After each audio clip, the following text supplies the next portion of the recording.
how do you guys spend your anniversaries? Do you not go to work and you stay home with your spouse and do nothing else with your spouse all day? Every hour we try to say something we love about the other person. And we got a little off track. Like, it wasn't every hour, but it's amazing how after you do that throughout the day, and the end of the day, you're like, I'm amazing. I'm an amazing person. And you're amazing. We're amazing together. So I highly recommend it. If a dog is having seizures or is known to have seizures, that will be something I address, but it's not like, oh, this equals that. And I think there are so many owners who they wear too many hats. They are a jack of all trades and a master of none. I wish that small clinic owners understood they're a veterinarian. Be a veterinarian. And that is, like I said, how your bread is buttered. Yep. Hello, everyone, and welcome to another episode of the Veterinary Roundtable, the podcast where we answer your veterinary-related questions while having some fun along the way. If you enjoyed today's episode or a previous episode, be sure to leave us a review on your podcast provider of choice. And if you have any feedback to offer to improve the Veterinary Roundtable, let us know. Whoa, do you see the reviews are snuck in there? Yeah, I was I going to snuck them say, right in there. what is happening? I glazed over them because I'm like, that is going to mess up my intro. Wow, yeah. I don't know where we were. It's been so long. We were in the since- 30s, weren't Yeah. we? Huh? Oh, For like 330 or For 130? For Apple. I don't Spotify know. keeps going up, so it's like up and up and up. Well, at least we can just start now. At Apple, we're at 141, and Spotify, we're at 367. So It's still a lot of reviews. for all of our listeners, this is the first time we've gathered in many weeks because we pre-booked or Yeah. pre-recorded things, and we just had a busy summer, and now we're back together. So now we're just trying to figure it out. That's right, exactly. Okay, recent review. Courtney, do you want to read it? Sure, this is new. As a recent licensed vet tech woohoo, this podcast is so great to learn, and it feels like connecting with so many other people and experiences. Thanks, guys. Also, as an Apple Podcast listener, come on, guys, we need to up those reviews at Emily.102. Thanks, Emily. Nice, Emily. A plug from a listener. That's amazing. Yeah. And she's Okay. from Apple. Go you. Go you. That's right. Recent license. So congratulations. Mm-hmm. It's exciting. Yes. Woo, woo, woo. Woo, woo, woo. Okay, follow us on social media. We're on Instagram and TikTok at the Veterinary Roundtable. And then we also have our own YouTube channel now where you can watch the video podcasts if you so desire. And the title is the Veterinary Roundtable for that channel. So Yeah. find us there. Find us. Mm-hmm. Wow. Here I'm we Dr. are. Emily King. I'm Courtney Allen. I'm Dr. Ashlyn Duckwall. And you're listening to the Veterinary Roundtable. If you didn't know it already. Oh, gosh. Pits and Peaks. We're back. Yes. Okay, so Ugh. Pits and Peaks. What do you guys have? Do you have Well, anything? mine's pretty easy. My peak was I just got back Oh, from a yeah. I cannot describe how relaxing it was, which was Yeah. fantastic. My husband and I went to Longboat Key, Florida. We left our 2-year-old girl with grandma and grandpa. So it was the first time since she's been born, I just didn't have to have that part of my brain on, really not have it on. And it was just wonderful. We also celebrated our 10-year wedding anniversary. So That's it fun. that was exciting. People think it's a big deal when you hit 10. I was like, what about 9, 8, 7, 6? I know. So yeah, it was perfect weather. I recommend the area.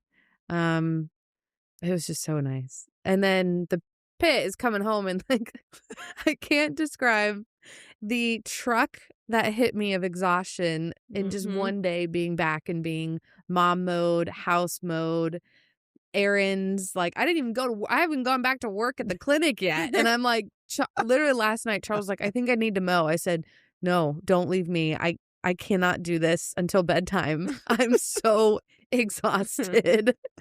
So yeah, Yeah. I'm trying to find the peace and what I'm grateful for and the things that recharge me in the everyday life now so that I don't need to spend money for a whole week to recharge. and then Exactly. it's gone when you Especially get back. when you need it like once a month, right? Yes. Oh my gosh. Speaking of anniversaries, do you guys... So I had this conversation with Coach Cardinal, who I coach with, who's the head coach at girls basketball. We were at practice this morning, and she said, tell me how you celebrate your anniversary with Richie. And I was like, it was just a random out of the blue question. I was Yeah. like, why? And she was like, well, Wags, who's one of the other coaches, he's my age, was out today. He's like, well, Wags took the day off, doesn't go do anything but spend it with Beth. And I was like, and he's like, and she goes, and somebody else she was talking about does the same thing. And I was like, oh, yeah, no, I don't do that. And she was like, she's like, oh, phew, because I don't either. And I was thinking that I'm this horrible person, not horrible person, but, like I'm missing the boat here, And so how do you guys spend your anniversaries? Do you not go to work and you stay home with your spouse and do nothing else with your spouse all day? No, I've never taken an anniversary off from anything. Like if it me lands neither. on a weekend, it's great. But like usually we just do dinner. Right. I will say we try to organize like our once a year vacation if we can around that time. Yeah. But looking back, actually, it's only happened several anniversaries. So, but no, I don't take the day off work. We'll go maybe to dinner the weekend. Yeah. Right. That's what we usually do. Is week. it's like something like it could be 6 months earlier, and you're like, Yeah. okay, this is for our anniversary. Yeah, we're trying to. Yeah. Oh no, we already used that one. We can't use that one again. Dang it. Okay. Yeah. No. We took time off this year for our second wedding anniversary because we didn't do anything for our first. Just like if it ends up being a staycation, it is what it is. But Sure. Yeah. I think we're using it more as an excuse to take time off. Yeah. And like, right. I don't know. I will say so one we might thing go somewhere. I don't know. we've tried to do, because we try not to do gifts or anything, Right. just like a dinner. Yeah. Every hour we try to say something we love about the other person. That's really cute. Yeah, it was just, we just started it last year or the year before, but even on this one, I was like, all right, every hour, tell me something you love about me and I'll tell you. And we got a little off track. Like it wasn't every hour, but it's amazing how after you do that throughout the day and the end of the day, you're like, I'm amazing. I'm an amazing person. And you're amazing. We're amazing together. So I highly recommend it. Well, that's really cute. Yeah, That's a good it's idea. fun. Okay, sorry. I just wanted to No, that's okay. throw that in there. Okay. Yep. It's a fun, interesting question. Okay, my pit is that my husband and I have been going through something the last month. It hasn't been great, but we're getting through it. I won't go into detail.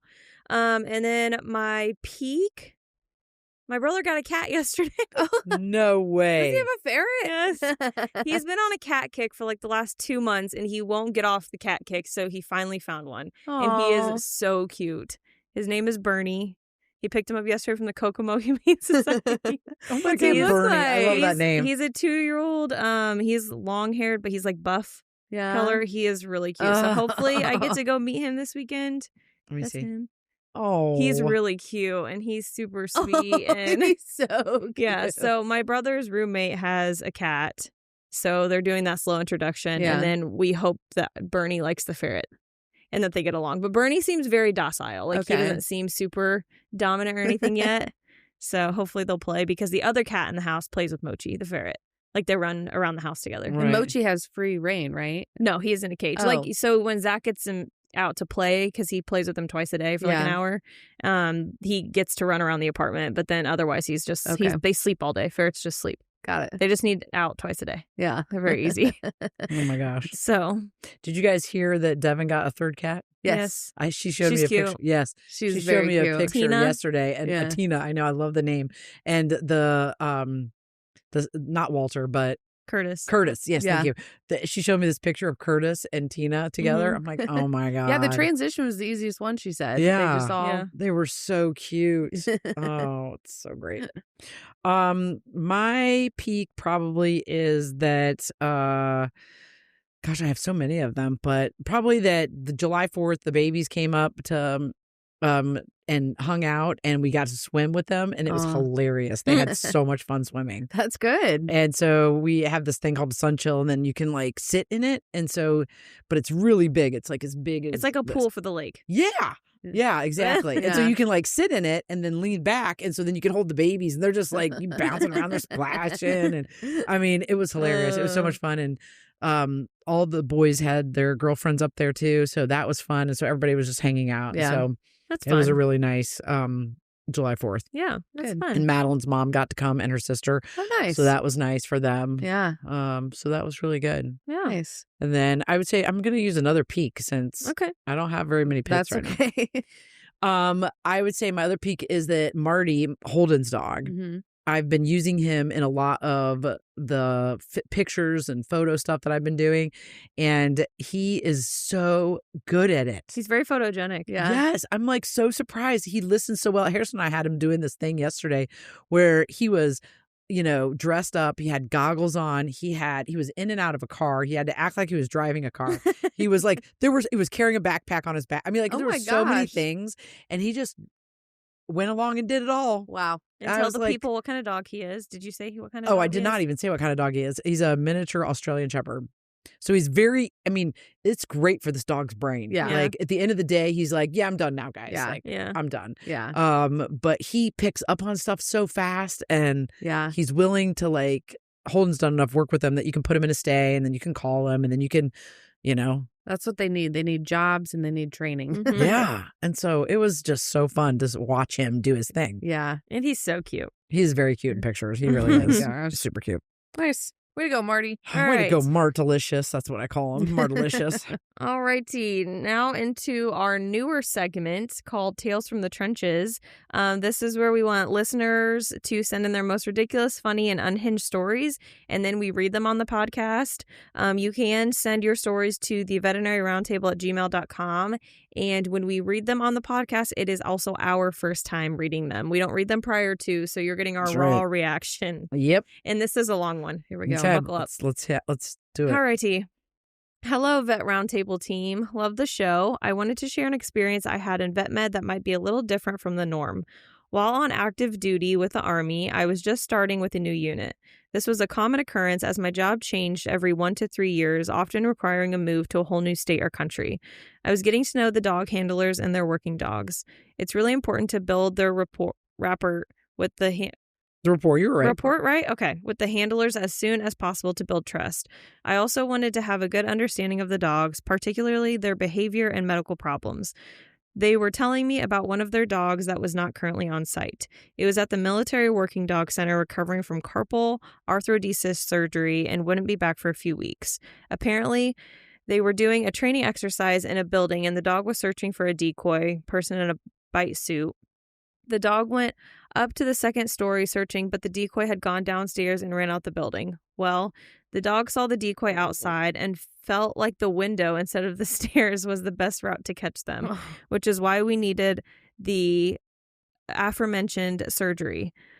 Anyone that has treated working dogs would not be remotely surprised with that story. This is where it gets funny to me. They stated he was an amazing dog, but when he got back, they were going to transfer him to a police department.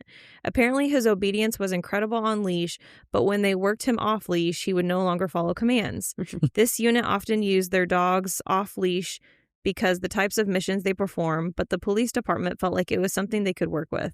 When he got back, they demonstrated this problem to me, and sure enough, his obedience was very good when he was on the leash, but the second they sent him off leash to do something, he often wouldn't listen.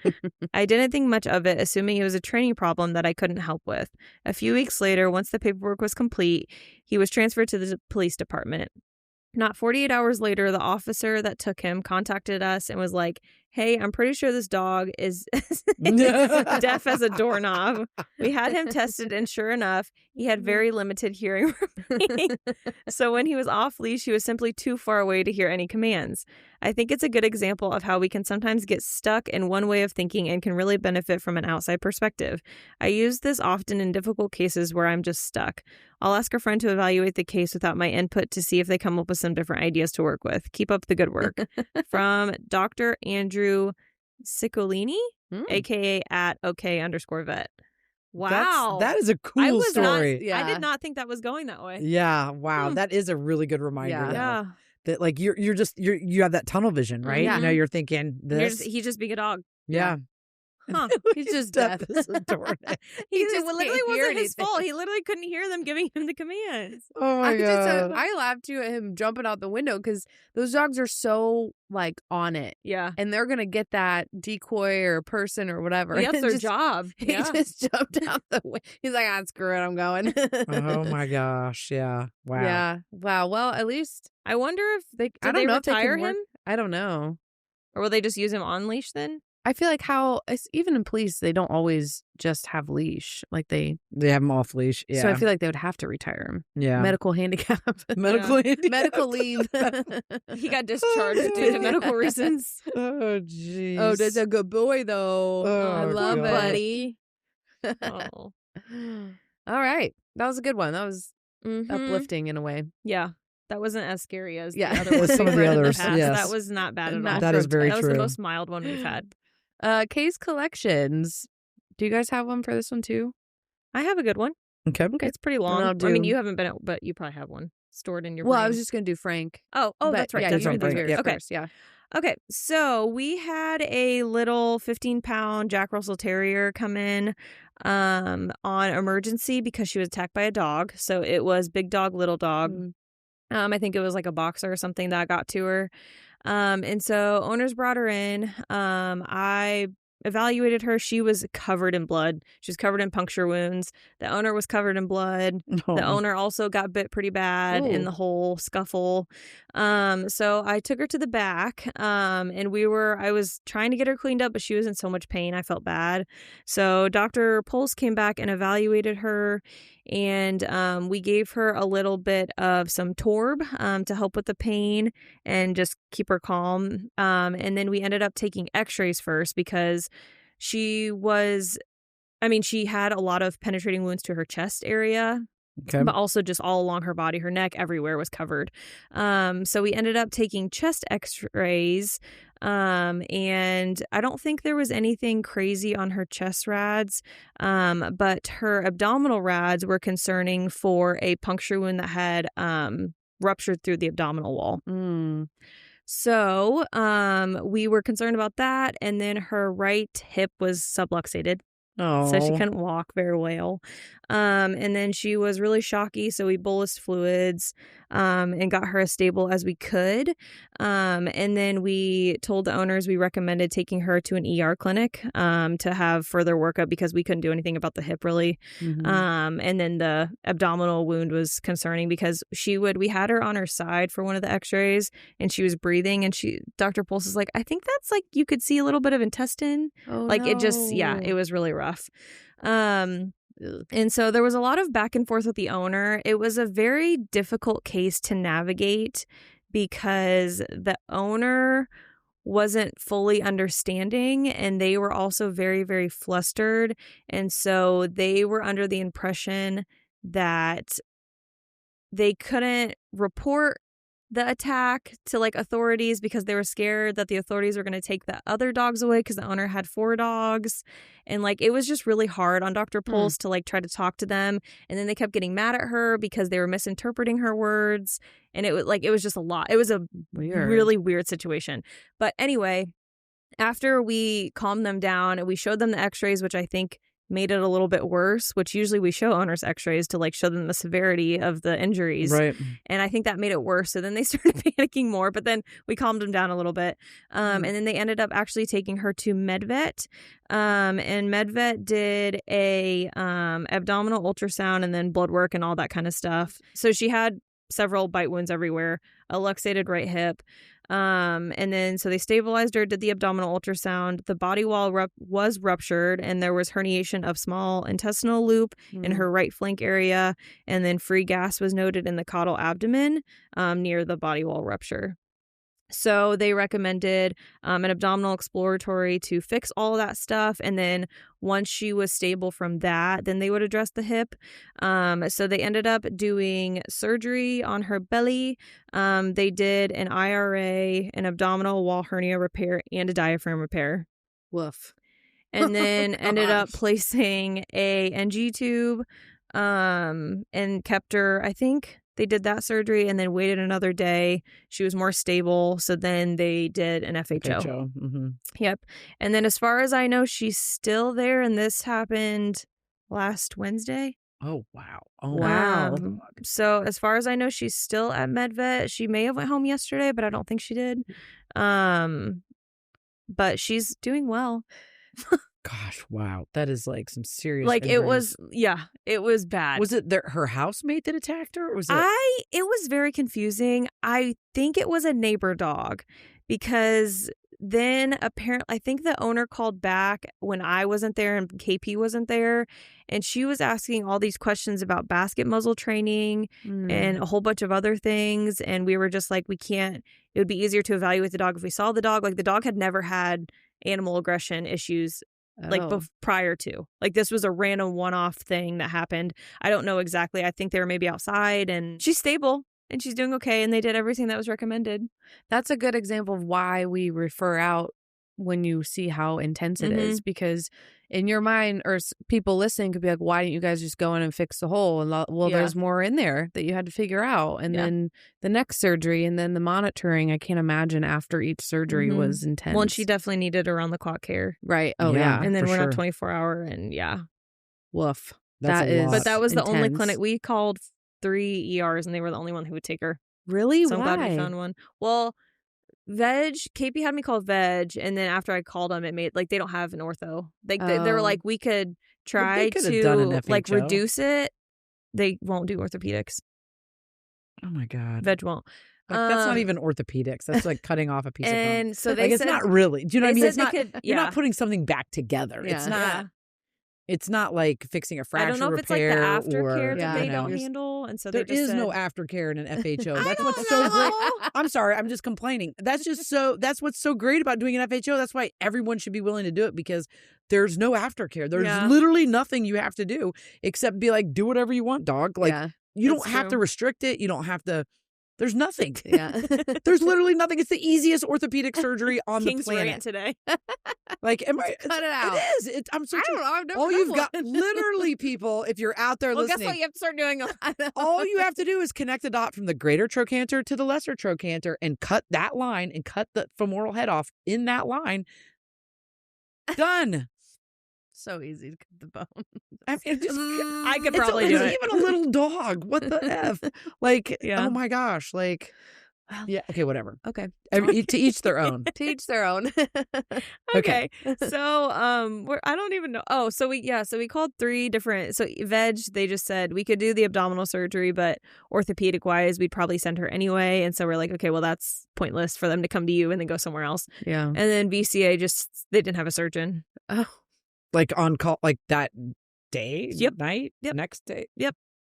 I'm like, at all? Because that's a problem. So she went to MedVet, but she's doing well. That's amazing. Despite all of that, because I That's feel like good. in that kind of situation, it could have went either way. Like they could have just euthanized her. Yeah. I feel like a lot of people. I mean, that's a lot of money though. It's like a lot what of she's money. been through, and the hospitalization, and the 2 surgeries she's had is a lot. Let's guess. So they 25 grand Yeah. at this point? Yeah. They quoted them 10 to 15. For the whole shebang?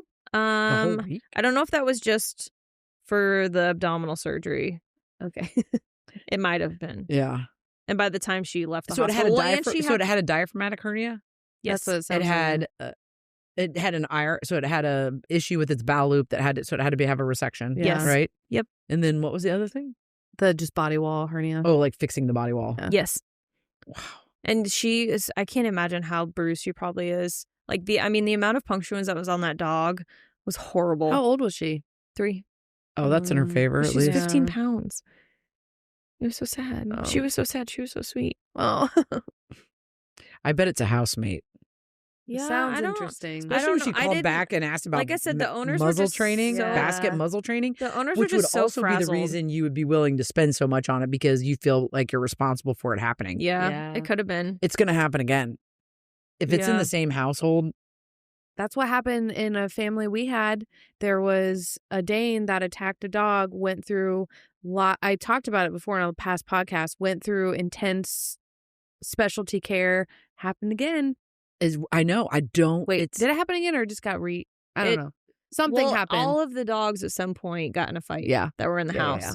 I mean, like, it's just not. It's Mhm. just She got a puppy. Mm-hmm. sounds so not worth. I mean, it sounds bad, but it's not worth I it. would not want to. If I had No. dogs that had any, like, that's like my parents' dog, Mabel. So she went after Miles, like, when he was a little puppy, like 3 years ago. But, like, Jacob and I are so scarred from it that I Yeah. would love, I want them to get along so bad. And, like, Mabel has gotten out of my parents' yard before and went and met with the neighbor dogs, and she was fine. Like, she didn't do anything. She seems excited, but I'm like, I can't risk that. Like, because Miles wouldn't fight back. Yeah. He's Yeah. very submissive with other dogs. And you just don't know what kind of And injuries will happen. I know. I'm like, and- she's like, Mabel's the sweetest dog to people, but I'm like, I just can't. yeah. I don't want to have to go to an ER. Oh, yeah. Like, I just don't want to risk anything bad happening. Yeah. So yeah, I would not want to have to deal with that. Unfortunate. But yeah, that's Well, at about least it. she's here and she's Doing she's well. doing it. Yeah. That's right. She's a Jack Russell. They've She's- got a lot of fight in them. They do. Oh, I love the those. colon repair. colon repair too? IRA, diaphragm hernia, colon repair, luxated right hip, puncture wounds. That's her problem list. And then she became a little anemic. Just a few things. After surgery. She's a little anemic. Does she need a transfusion? No. Okay, that's Oh my that god. That saves about And then $7,000. too. That saved you some money. Oh, yikes. Well, on that note, talking about my dog and what we have and have not done seems kind of sad. But so my dog is a 11-year-old large Great Pyrenees mix of some sort. We rescued him when he was close to 1 in my first year of vet school. His name is Frank, and he is he's such a good dog. He's sweet. He listens well. He loves our daughter. Doesn't like our cats, but he doesn't really do anything and just tells them to go away, barks at them. So anyway, that's changed over the years too. He used to like them. So I noticed back, and I don't remember what I've shared and what I didn't, so I will just make it quick. Back in February, he had routine blood work, routine annual, everything looked great. Then a couple months later, I noticed he just was acting off, and I don't really have a good solid example other than it just felt different to me. Like his attitude a little bit, his ability to move around, appetite was just kind of fluctuating, and it wasn't maybe because I'm in the profession that it just was like something's off. So I brought him in 2 months later, and his blood work showed increase in calcium. And at the time, too, I didn't know the blood work yet. I had Courtney do some rear limb x-rays because of the way he felt. He just was so weak in the hind end. But anytime I palpated his limbs, it didn't feel like crepitus, arthritis, like thickening, nothing like that. I just knew he had a lot of muscle atrophy, and I'm like, oh, this just doesn't fit well. So I got the blood work back, saw the high calcium, immediately drew blood for the MSU malignancy panel to better define ionized calcium and the other hormones, but basically HP, which essentially is an indicator of potential malignancy. So I brought him back in while I was still waiting on those results and just x-rayed his body. I did chest and abdomen x-rays. His chest was clear because I was like, maybe he has something in his lungs. His abdomen, because he's so large, he's 90-something pounds, there was an area of potential mass effect, like superimposition. So I had one of the other doctors put an ultrasound probe on him, and there was no mass or anything. But before I did that, I rectaled him, and there's a gigantic left anal gland mass, like one of the biggest ones I've ever felt. And of course, it's my dog. And it's probably, when I felt it, 3.5 to 4 centimeters. It extended into his rectum, and I couldn't define the anal gland anywhere. So I knew that there was probably metastasis to the sublumbar lymph node, but with knowing everything I know, I was like, we're not going to spend the money on the CT scan, like for just that piece of information, because there are diseases where I would say, yes, I'm going to do all the things. With where he's at in age and mobility alone, and then looking at my family's life right now of us expecting another baby within the next 3 months, and it just like it just didn't fit for us to do a lot of extensive stuff, which was really, really hard to swallow, because there's that guilt of, I'm in this profession, I should do all the things, I have access to these things, whatever. And that was, I for a week of trying to decide what to do, I was like nonstop thinking and gutted about it. I didn't know what to do. So I then consulted with an oncologist who gave me her honest opinion. She was like, he's got, that we know of, 2 of the 3 negative prognostic factors, which are bigger than 2 centimeters and high calcium on blood work. We don't know about metastasis, but I was like, I'm pretty much guaranteeing he's got metastasis to the sublumbar lymph node. Like dogs with a tiny mass have it. So basically all 3 negatives. She's like, you can do, this injectable protocol. You can try the oral Palladia. She's like, honestly, oral Palladia hasn't really been as successful when they're this far along. And then I was like, okay, well then I have to reevaluate. If I do the injectable chemo at the clinic every 3 weeks, getting him to the clinic is extremely hard now, because He's a huge dog that can't get in and out of the car anymore. His back legs don't work well. I'm pregnant and can't lift very easily. So, and then you have to, I mean, they did say the excretion is pretty minimal. Like you clean it like anything else, but I wouldn't be the one being able to clean it, which makes sense. So my husband and I talked about that. And then I also consulted with a boarded surgeon, and he palpated it, and he's like, it threw me off because I thought he was going to say, oh, it's so big, he's going to be fecal incontinent. And I had that in my mind that I was like, I'm not doing that to him for whatever he has left. He was like, oh, I think I can get it out. And I was like, what? It just threw me off. And he's like, I think I can get it out. Fecal incontinence is actually less than 5% usually. The really scary things that can happen is dehiscence in that area. It incorporates into the colon and you have to repair that or whatever, fecal incontinence longer. But he saw him in the kennel at the clinic, and he's like, but he can't really get up on his own. And I was like, nope, we've been helping him get up on his own at home. He's like, well, I'm not going to help much with that. And I was like, yeah, I know.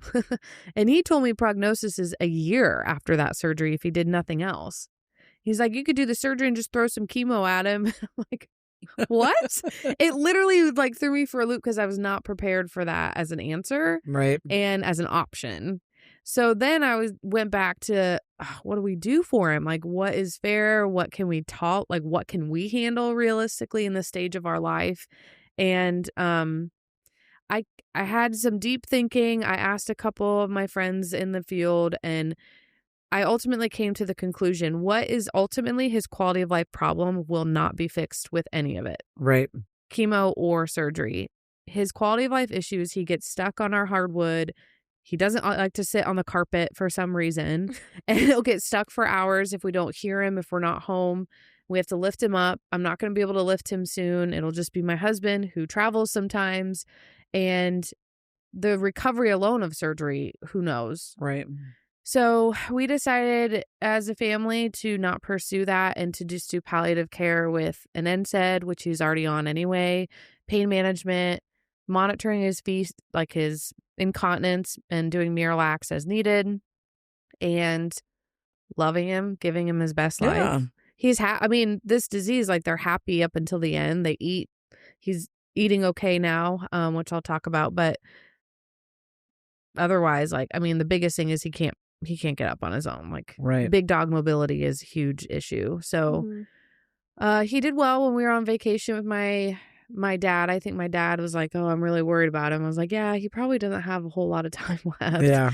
I was just asked how he's pooping, and it's still coming out okay, but I think he's straining to poop because obviously. But yeah. So the plan next step is adding Miralax in, keeping him eating, keeping him happy, taking him on his walks because he loves walking, and hopefully I'll know sooner than later. You know, I don't want to wait too long. Yeah. So all those out there who are in the field and have experience with the sick animal, like, I truly felt what it was like to be an owner on the other side of the fence of, like, all these options are laid out. Just because I could do them doesn't mean I should do them. And you just have to look at your family and your environment and your animal specifically.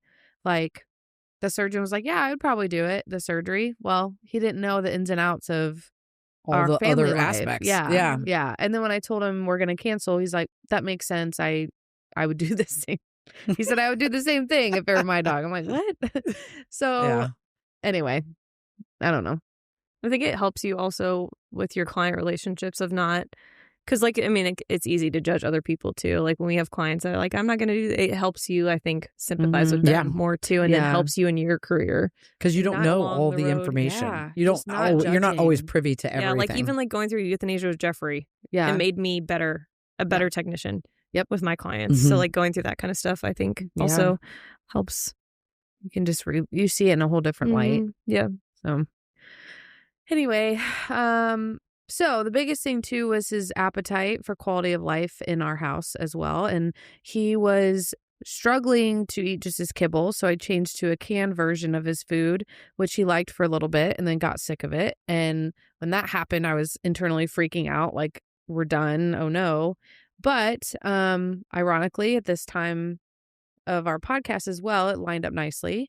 So I started feeding him Ollie's food, which this podcast is being sponsored by Ollie's right now. But truly, like, speaking to that experience, I was like, all right, he's got to eat. I got to try something. Like, he's not ready. I'm not ready. Mm-hmm. And he loves it. Scarfs it down, licks his bowl, gets excited, and like, we're like, you ready to eat? And he's like whining. So yeah, it's really nice because obviously all these kind of options that you have are set up differently. With Ollie's, you can go and like make it very unique to your pet and kind of fill out a quiz, go on their website. You can get your first box is like 16 packs of the fresh food. And I liked it too because you also have the option that you can go through and you can get a full pack or a half pack in case you mix it for your pet. But they're different flavors like turkey, beef. There's a couple great options of like the protein plus veggies and stuff. Thankfully, my dog has loved all of them. He doesn't seem to care. So that's fantastic. But it's really nice because it's clean, delivers clean, fresh, nutritious flavors, and it's like I feel like it's truly high quality. It's like, okay, you're getting the best of the both worlds here. Like, here's a little extra something for you. And I do mix it now with this kibble just so I can get it to last long too. So no fillers, no preservatives or anything, which is fantastic. So yeah, I think it's definitely worth exploring for your pup because, like I said, the website's really easy, user friendly. You fill in the information you need. You can try different flavors. You can try up to 3, I think, to order them and go from there. And how I use it is, well, you freeze it and then you thaw it out when you're about to use it within the next 24 hours. So it stays nice and clean and fresh. So dogs deserve the best. That means fresh, healthy food. Head to ollie.com/VRT. Tell them all about your dog and use the code VRT to get 60% off your welcome kit when you subscribe today. Plus, they offer a happiness guarantee on the first box, so if you're not completely satisfied, you'll get your money back. That's OLLIE.com/VRT and enter code VRT to get 60% off your first box. Very cool. Mm-hmm. Yep. I use it. And, you know, in full transparency, I gave a lot of the food, my Ollie food to Duckwall because Frank wouldn't eat, because it was like he was the most important patient out of all of our group. And so, I'm so glad that he's eating it. I did Holden's dog Marty. Again, we were talking about him earlier with his just like need for his brain to be working. Well, I took the Ollie food and froze it in the Woof tray. Yeah. That makes those things little I always forget the name of it. Yeah, the little balls that you put into. This is totally not going to make sense unless you've used Woof products before because I can't think of the words. Popsicle. Thank you. Yeah. Yes, the Popsicle container. And so then I just pop it out of there, put it in the Popsicle container, and loves it. Yeah. Bananas over it. Yeah. So it's a great distraction device. When Holden leaves the house, we pop one of those, give him one of those, and it's awesome. Yeah. That's the turkey and blueberry one, I think, is the one. Yeah. I feel like that's the one that he's been using. Yeah. So, yeah. I'm very grateful to Courtney and Dr. King because I was like, SOS, my dog's not eating. I need something or else it's done. Yeah. Like, and he's eating. It's awesome. Yeah. I've used it for my dog. We all know Miles and his GI problems. But we have been we just mix in like a table, like 2 or 3 tablespoons each meal. And he loves it. And it has not upset his belly at all. His poops are beautiful. The key right there for him. And that's a big deal because it's very rare if we can find a food like that does not upset his belly. So, yeah. Absolutely. So I haven't tried the treats yet because I'm a little scared, but the food is awesome. Yeah. And the containers it comes with. Yeah, I was going to say the containers are pretty cool. Yeah. Highly recommend. Aesthetically pleasing in your fridge. Oh, gosh. All right, on to listener inquiries. Yes. Continue using our text message feature for our podcast. What you'll do is you'll tap on the episode and your podcast provider of choice. You look at the top, it'll say send us an inquiry through a text message here. Click that, type whatever. You can be a comment, question, or concern, and we read it on the podcast. We also are now taking voice message inquiries, so send those voice memos to the veterinaryroundtable@gmail.com. Harrison, have we gotten any? No. I told Harrison. But you guys have also been gone for weeks, so we haven't promoted it in any episodes. Okay, I really want to do a live one where people call in while we're on the show and ask us, and it's just like it's kind of like the mailbag episode, but it's like live. We wouldn't have time to prepare inquiries. for it, so you'd get like our it would be so fun. That would be fun. And you just have to. It was answer. like our live show, and we get to chat with them and say, "Hey, where are you from?" Like it would be cool. Yeah. Anyway, I'd probably get stuck on the phone with somebody. I think that would be a goal. Like, well, you could have I remember back in the day when you would listen to not XM radio or Spotify, and it was just like the radio, right? Yeah. And people would call in on morning shows, and they have a person behind the scene that screens the caller so that the person that ends up on the radio isn't some nut job. Harrison's a screener. So or they understand like, hey, you get like 10 minutes. Right. Ask your question and so move on. Everyone else can do it. That would be really fun. I'd be down for that. Yeah, I think we totally got to do that. Okay, first question. What are your thoughts on Bravecto Quantum from Anonymous? Oh, also for the text message feature, if you want a shout out, you have to include your name. Otherwise, it comes through as anonymous. I knew I was perfect. I knew I was forgetting something. Just like this. I haven't done this in a while. Okay. I think it's a great option. Dr. King has more of the information of like pros and cons. Well, more so side effects and stuff, because I'm sure people are concerned about that. But I think just like any medication we have in our field, there's going to be a special niche for it or a special use for it. And ultimately, too, it does come down to the consumer, like if they're comfortable with it. So I don't know. Yeah. That's my thoughts initially. Yeah, I would say just for everybody who doesn't know, it's Fluralaner. It's just extended release, basically, injectable. So same drug in Bravecto, just an extended release version. It's in the drug class isoxazoline. So that's the drug class that has NexGard, Credelio, Bravecto, Simparica. Am I missing any? Trian, but same thing. Simparica, yeah. So those are all the ones that everybody's worried about, the neurologic, like adverse event profile associated with it.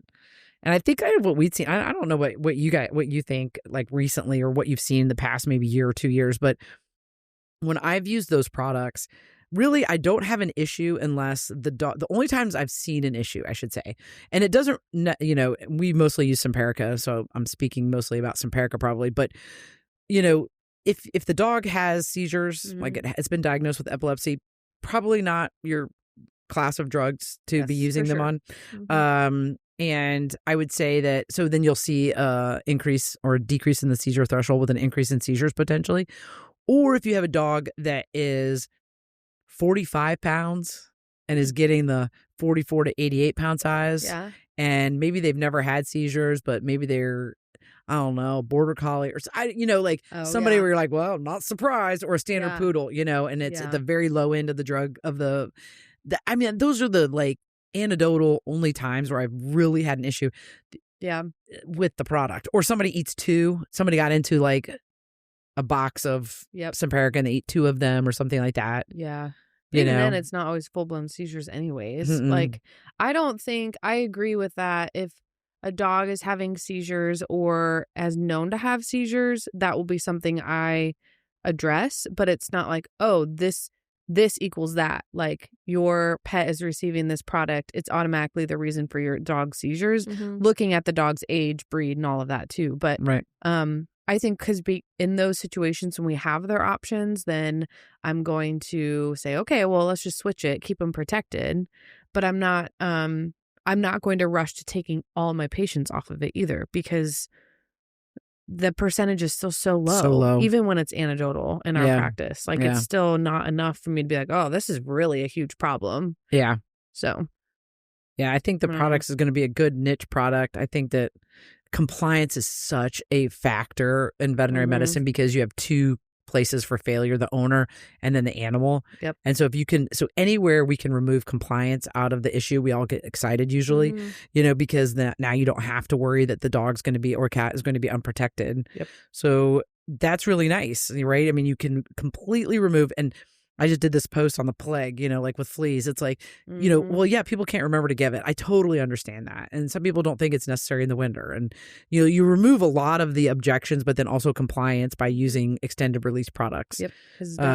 So I think there's a definite use for them. I think for flea infestations, to me, it's like no brainer. Yeah. Because you have to convince people they're going to, once they no longer see fleas, to just keep on flea control. Mm-hmm. And, the stereotype is that, well, I don't know if I believe in, my dog's fine. He doesn't have fleas. Well, once you get rid of them, a lot of those people then stop flea control. Or you send home 1 or 2 months and then right. And then you get more.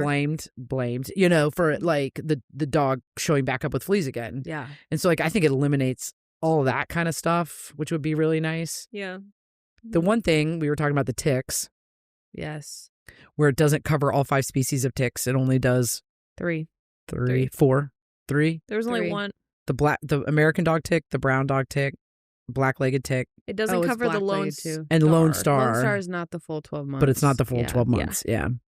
And I think people, this year I literally just saw an article. I forget, it was a reliable source, but I forget who it was, that the ticks bites even in humans this year I are got so that on bad. my Weather Channel app. Yes, I got an alert from there. It was so, ticks are They're seeing like a crazy. ridiculous amount of tick bites in humans. Really? And there's a tick there's- disease that's coming out it was more certain commonly states, with cats right now. The cytozanosis or... Oh, yeah.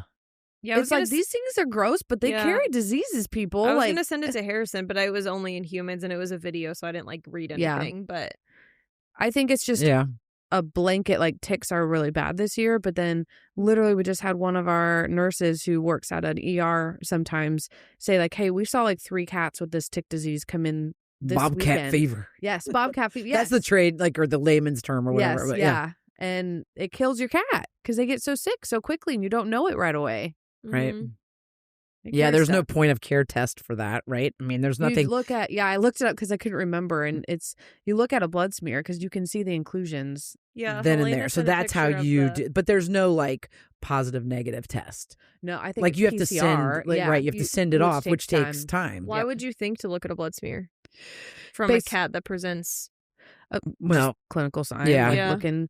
Technically, I think some clinics look at a blood smear for every time the blood's drawn. Oh, That's okay. just another diagnostic tool. Yeah, But I just you're never do a blood smear unless it Yeah, has no. Right, platelets. no, it's it's just what you would don't- yeah. indicate you to yeah, I don't know. I guess in that situation, what's the CBC look Yeah, like? Is right. it really off? Do we need to look for? well, I think cats, any kind of change, in their CBC, but fever, Mm-hmm. cats and fevers, Yeah. when it's not an abscess. Yep. Why does the cat have a fever? Yeah. And then you're like, okay, there's only so many things probably, so then you go Yeah. looking. Maybe that would be Yeah. a reason. I don't know. Or just knowing now that it's around the area. So, hey, this kind of fits the bill. Let's check a blood smear. Mm-hmm. So it's Yeah. helpful when we keep each other updated. Hey, we just saw 3 of these. Yeah. Yeah. I don't really know if I understand extended release injectables, understand the pathophysiology behind or the biochemistry or liposome based, so then it sits in the fat stores and it That's just so takes weird. I don't know how did you figure out how long I think that's so interesting to be able to figure out Science is crazy. an extended release product that provides protection long Right. enough at a high enough dose. at a high enough for dose that but time. not so high Yeah. that you harm the animal, right? Right. But kill the whatever. Yeah. It's just so interesting to me. It's fascinating. One of the people after I did that post were commenting oh, I'm not going to use a pesticide in my dog, and it's well, I mean, I get that, Mm-hmm. but the animals, and I get the concept that the animals you're not putting a shield around the animals, you're killing the parasite once it has access to your pet. Mm-hmm. But as people and pet owners, we're just not vigilant enough Yeah. to find things before. Think Like, of all the to different remove coat them. types, the Yeah. sizes, Mm-hmm. yeah. So I'm it's especially certain parts of the country, to your point of Mm-hmm. Endemic areas of disease, these things should be used because I think the risk reward is so high. Yep. Oh, for sure. So Yeah. Anyway, Bugs are gross. it's interesting. Bugs are Parasites are gross. We've been waiting for The that science to is come cool. out because know. we said whoever comes up with the first injectable. Yep. And Sarah Pate was like, someone's working on it. I guarantee you. Yep. And yeah, Bang. Bang. Bravecto. bada boom, bang. Okay. I guess the bigger question is, would you guys use it on your dogs? What I mean, I was- have Miles on Simparica Trio. He's 3 and I still haven't switched him to Pro Heart. So, yeah, I'd probably keep him on Trio because it's just easy for us. Yeah. I use Pro Heart and just plain Simparica. Yeah. I don't would know why I have give associated an with ProHeart. injection of ProHeart and would I give an injection of Bravecto? I don't know. I still don't like that 4-month gap of that makes me have to think. Mm-hmm. with the With the I Lone don't think you Star. I said know it that's to that was the other hiccup to Like me. I It's don't like that I'd have to remember in 8 months yeah, to start either do something else or just be watching. I mean, like, what do you do right. in those areas? Like with the Tennessee house, like, like, Yeah. I don't know. Yeah. So I probably what would Dr. be. King is saying is on the label where we walked through, it has all the information. You can Google it, but it said 90% coverage for the Lone Star takes up to 5 days. 5 days. That's right. But it doesn't last the full 12 months. It only lasts 8 months for Lone Star tick. Right. coverage But that against, covers a lot of diseases too. So. Yeah. So I don't know if I would for that reason.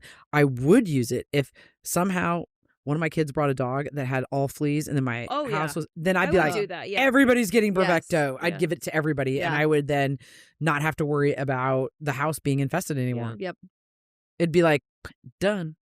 I think I would use it because I have ProHeart. I do ProHeart and Simparica for my dogs. And I'll be honest, in the stage of life I'm in, I'm not always like Yeah. on the dot every 30 days. And knowing they have ProHeart and I truly get a comfort from that. And so I think I would do it for the sake of having them Yeah. covered and that my compliance, like truly. Yeah. And I think you're right. Like, yeah, the 4 months of, okay, the Lone Star is not covered. What do we do? Well, would I maybe time it strategically? Yeah. Oh, So, like, would I try to make great sure? thought. Oh, for the cold Yes. season? Like the last 4 months Yes. is more in the winter. Now, I'm not promoting like no prevention in winter, but I'm saying, okay, if I have to pick, I'm going to make sure that at least I get the coverage during the vast majority of those months that the ticks are that's out. a fascinating thought. But I would do it because That makes sense. I'm now not on fair the to my boat. I dogs. would do it now if I did what you did. Yeah. That makes sense. Right. Yeah. That makes perfect Yeah. sense. So Simparica up until next year, find me, and then I'll let you know so I can time it right. Oh gosh, yeah. Ooh, interesting stuff. Okay. Next question. Number 2. As specialists in the animal welfare community, what kinds of learning opportunities would you recommend for someone wanting to start a non-for-profit organization such as this to consider outside of the traditional DVM path? For example, Vets Without Borders. What is something you wish more small clinic owners, non-corporate, understood about the field and roles of veterinary medicine, client, and patient relationships? The funding and tools you wish were more accessible to each of you. Essentially, what are your dream asks from a professional leader/owner in the clinic environment? So sorry for the long question. Feel free to paraphrase now that you have so much context. Huge fan of the active and vocal community you continue to aspire. From Lou Flowers. Okay. Alrighty. Let's break this down. Yeah. Okay. So are they asking what our dream asks are from a professional owner in the clinic environment? In a perfect world, what would you have? Maybe. Is that how we could look at it? That's what I'm wondering. Is that the question? I don't. Yeah. As specialists in I think there's two questions here. I think One there Okay, is too, okay. because she's talking about a nonprofit organization.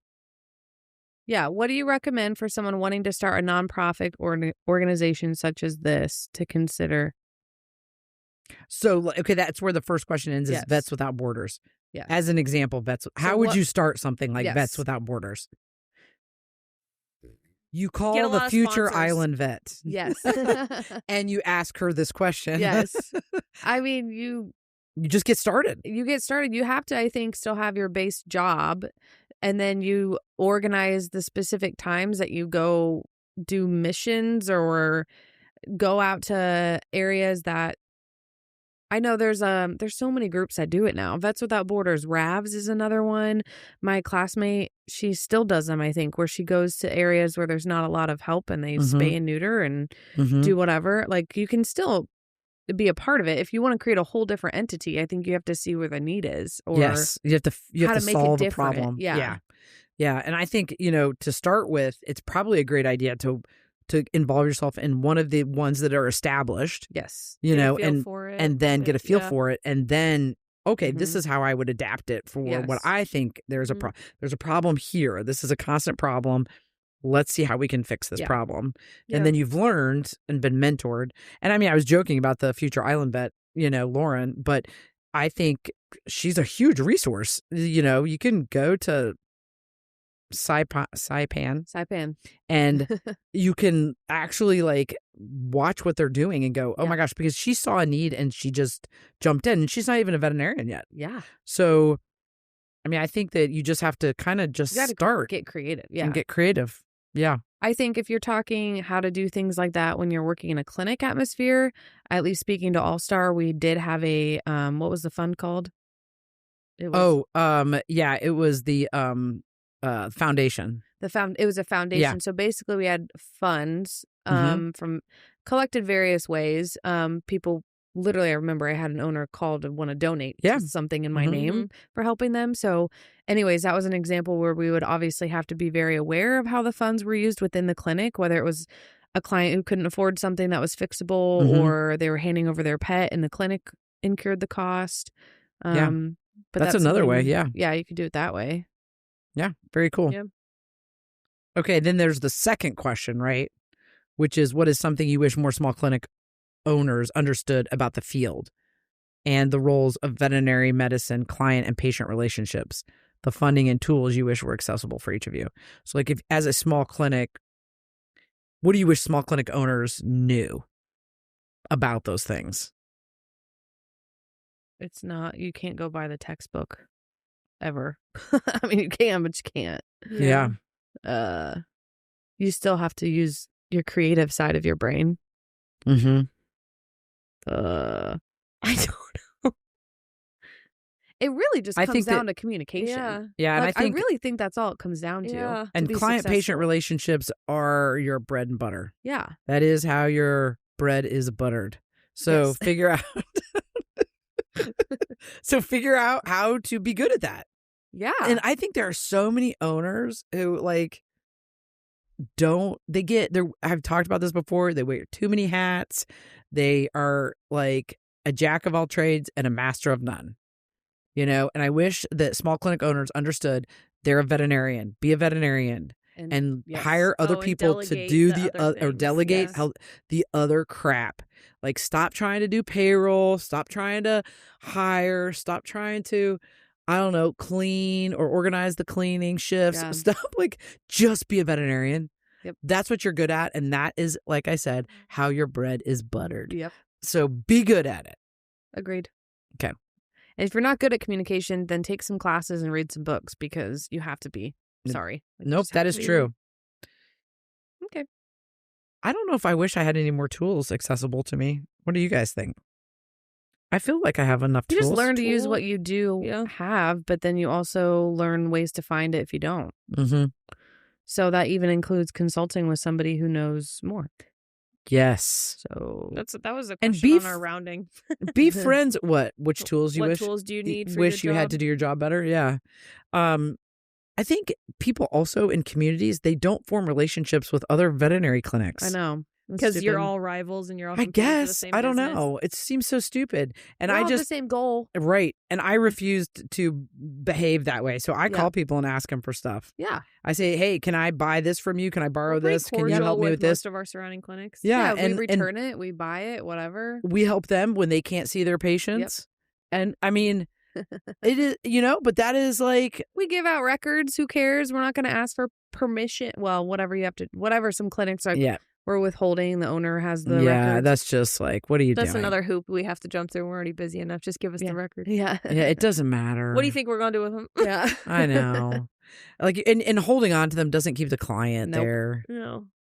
Like, I don't know. Anyway. So that's be another nice thing. to your friends. Be nice to your friends. You have friends. Be nice to your friends in the same profession as you. Yes, we all have the Make same friends. end goal. Yeah. Okay. Happy? What are your dream asks? Oh, she's still going. I'm still going. Okay. What are your dream asks? A massage therapist. Oh. To be I want on a chef. staff. I would want a chef that cooks lunch and then you just pay $5 a day and you get to go Yes. have the lunch of whatever they That made. would be fantastic.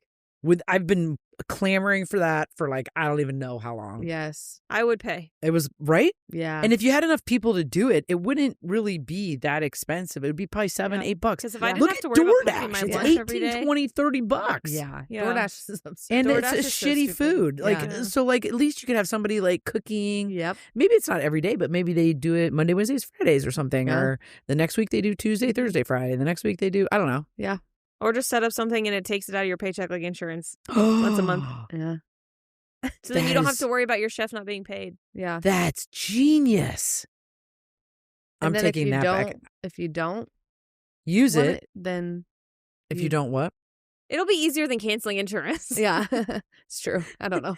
Like, I think that would just be, I think, wow, people wouldn't have to think about it. I know. Like, I don't know about you guys, but like, When we have Is it- lunch and isn't it- learns, none of us are happier than that moment when the food right? gets And isn't it delivered. stupid that it's a stressor? You have to figure out what to Yes. take for lunch. Yes. Yeah. And that's why they tell you to get it ready the night before, because in the morning, of course, you're never like I do, but that 5 doesn't hours sound ahead of good. time. Yeah. And it's like you can't figure out what you want. And you're like, never mind. And then you don't get anything, or you bring an apple, and then you're like, okay, now I'm it's 2 o'clock starving. and you're starving. You're like, I want Panda Express. And so then you get Panda Express, and then you don't eat dinner. And it's this Yep. vicious cycle. Yeah. It's like working at a hospital. They have a whole food court. We need a chef. Yes. Yeah. Mom, when you open up your next clinic, that can be one of the perks. Right? You can say we don't offer health insurance or 401k, but we But we have a chef We don't offer help and a massage therapist. Yeah. Yes. Oh my gosh. Massage therapist, a mental health person on staff, like a therapist, just in case you need a quick debrief before the afternoon starts. I don't know. Talk to That was the somebody. other thing I always wanted, was a coaching professional who could help people achieve their dreams. Yeah. Like where, once a month you meet with them, you go through kind of like what you're doing, what your objectives are. You talk about anything that you might be challenged with. And then, Yeah. anyway. All right. Those have are a all lot. the That's things. the dream. I have Okay. a lot of things, but Pipe dreams. Okay. Okay. Thank you so much for tuning in to another episode of the Veterinary Roundtable. Remember, send in those questions and leave us a review if you enjoyed this episode or a previous one. We'll see you next week for another episode of the Veterinary Roundtable.